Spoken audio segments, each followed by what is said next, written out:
Hey everybody, Frugal Farmer here. This is one of the old wash pots that's still left around here. These things have been hit. One of them got disintegrated by a tree, got hit by a guy came up to my house. He had a habit of pulling up just into your yard. He couldn't park on the driveway. He had to pull up as close as he could to the house. Not because he needed to walk, but he hit one and busted it. And I kind of gave him a piece of my mind about that. But anyway, this is my radish and carrot garden. It's a little small area, but it's kind of an experiment of mine.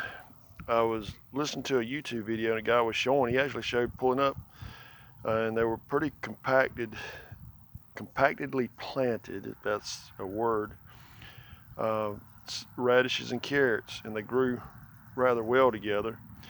And I pretty much don't plant anything unless it's something I can, if it's a tree, I'm gonna be getting a fruit or some type of nut off of it. About the only nut that grows around here is pretty much pecans. But let me show you my onion garden. This is my onion garden. You can see I've got some nice tops on them. And I heard people, I'd shown it and people said, well, cut these and cook these. But from what I understand, when you cut those and the growth of your onions stop. So what I'm going to do, I'm going to harvest these here pretty soon, let them dry out. But this is another little small container, and I've got all these onions and planted them in here just to see. And it's kind of going back to, I want to do some experimentation, just see how small an area I can get stuff to grow. If I can get a little over baseball size onion, I'll be happy.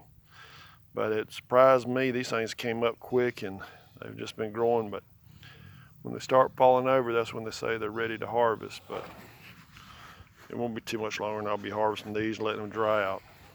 Thanks for stopping by. Come back again when you will. Share, comment, like, hit that subscribe button. God bless.